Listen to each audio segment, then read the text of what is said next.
of Magnetic Service. It's a beautiful energy to be with those who would open themselves to perhaps there is more than what they know, or perhaps than what they've been told. You live in a time that is changing. New paradigms are starting to occur. New ways of thinking. And some of the things that I told you long ago are starting to become reality. You will hear my partner speak of this 2 more times. Those who believe this planet is suffering and going into places that are dangerous and negative and fearful are experiencing exactly what I said would take place. Something happens when light occurs.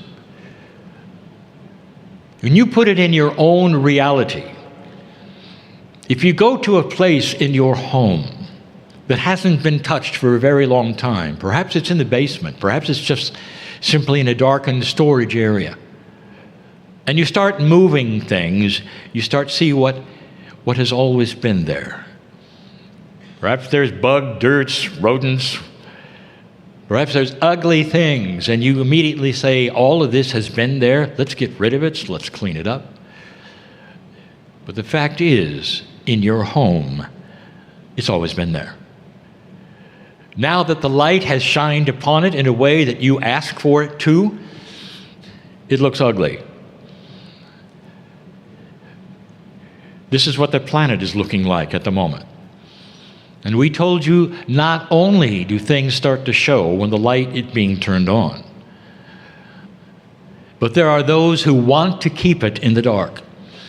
They will try to shut the light off again so you cannot see it. Things are starting to be exposed, ugly. But because of the exposure, there is then fear, anxiety, action. And then there are those who say, we got to clean it. And we told you when this would occur, and it has. We told you to be ready for what you didn't expect, and it's occurring. There are those who would love to take you back to 1943, and the war that is on the planet right now looks just like it. This is their reaction. Don't let the light show. Don't let things that I don't know about become my next door neighbor. And you see it. And it's what I told you. If you start to understand that it's a reaction to the light and that light will win, it starts to change what you believe the outcome might be.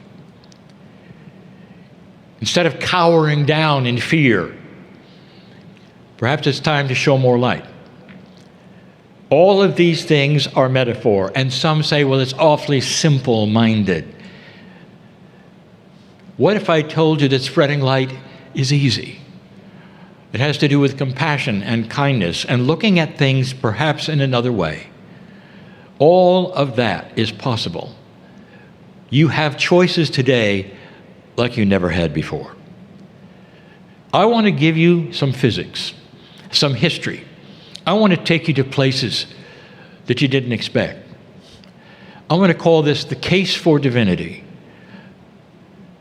These are the kinds of channels that physicists love, because I'm going to give you some information that flies in the face of anything today that is being seen as the truth. How do you describe that which is the creative source? That creative source that always was before the universes were ever created. Such a difficult thing for any human being to even conceptualize. An energy, immense, more than immense, bigger than you can imagine immense. And if you could define the energy it would be undefinable. If you could put it into your three-dimensional constraints, it would be pure love. And that's all there is. You might say in the eternal blackness, and yet it's in the eternal light. It is undescribable, unexplainable, and there it is.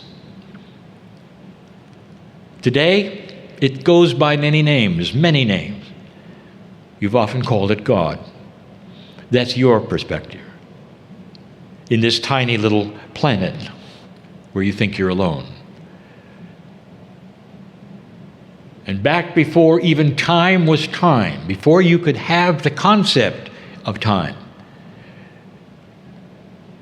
in a source which had no dimensions because that wasn't even defined yet, that source of love created what we will call the multiverse. As you look out among the cosmos at the moment, you're still not aware of what might have happened to create your universe. You're not aware that there are many universes, and there are. Unconceivable, even for you, to look at how big your universe is. Think of many of them. And the question might be, well, where are they? And the answer is yes. Each one is dimensionally specific. They could be on top of one another and you would never know it. And every so often, these multiverses collide in a very interesting way, not physically, but in dimensions. I will say there is something called dimensional membranes. That would be the energy of the dimension that surrounds the dimension. Think of your universe being in some kind of an invisible bubble. And that bubble was its own dimension, or the dimensions that are yours. Other universes may be actually part of this, but ever so often, they come together in an unusual way where the membranes of dimensionality collide. And it's not physical collision. It's not matter on matter. It's dimensional collision. And when that takes place, an enormous amount of physical energy is released. And from one universe to another, or even two to one, they simply explode into a new one. That, my friends, is the Big Bang. The Big Bang, even today, is coming under question. It should. Because it doesn't make sense, does it, that from nothing, suddenly there would come everything? More than unexplainable, almost foolish. And yet that was what you thought. Because everywhere you look, it seems to have come from one source and exploded from that way. I just told you why. As your universe started and became still another universe, the chemistry and all the physics of it was unique. It had its own dimensional twist, you might say, to become the universe that you see today. Now here's something else for physicists. When you have two or more multiverses which have unique dimensionalities come together to explode into another new one, often you have multi-dimensions involved. So whereas you think you know what dimensionality you're in, right now on this planet, for instance, you're in 4, even though science says there's 11 or more. You know that something else is there, perhaps invisible, the way things work, that you don't work with every day. But let me tell you something that physicists will discover. Through your technology in the future, you'll be able to look perhaps at some of these many galaxies that you're just now starting to discover. With your new technology, you look into what was formerly black sky, and it reveals a million more galaxies. It takes your breath away. But as your technology even gets better, you'll be able to examine them with new tools. Not necessarily to see them, but to know the attributes of them. And it may startle you, physicists, to know that some galaxies don't have the same physics that yours does. That is a holdover from the membrane collision. When it takes place and it's reported, I want you to remember this channel. How big is that creator? How much love is there? And what happened next? In every galaxy, this one included, the chemistry involved in creation would eventually be available to come together in its own way to create life. Life is everywhere, dear ones, everywhere. When you begin to find it, and you will, microbial, in your own solar system, perhaps oceans and life on moons of other planets, when you find it, will you be surprised? Most will not. But that will lead you instantly to the idea that you're not alone. The kind of life you have on this planet was not that hard to start. On this planet, it took 5 tries before you got photosynthesis. You were a little behind the curve, as we say. And there were so many other planets in this universe, in the solar systems that you can't even see with a telescope, that developed like you. The chemistry was the same. The physics was the same. They didn't necessarily develop into multi-arms and 14 eyes and 13 legs. They developed into creatures that look a lot like you. Because that's the chemistry. And that's the physics. And it isn't different anywhere in this universe and this galaxy that would create something so different for you. When you meet them, they'll be like you. Does that shock you? They're everywhere. Put so far apart, however, that it would take something like very high technology, or perhaps more than technology, I will call it soul energy. The attributes of divinity, to be able to travel from one place to another through that which you've called entanglement, through that which is more than physics, but is borderline magic to you now. And that's where you'll meet them probably first. It happened here. When that soul energy, I'll call it soul energy for the first time, the love energy that was always there, bigger than you can imagine, that creative source, when it was there, it created something else. Billions, trillions of pieces of itself. It would then go to a planet and be part of the life that developed. Every single planet that had the kind of life that you have had an awakening moment where it went from biology to divinity, and a soul was given. Yours was no different. What is your creation story? Think about it.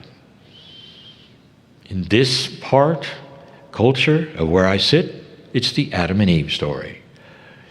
Humans that didn't have divinity, looking just like you, got it. And everything changed.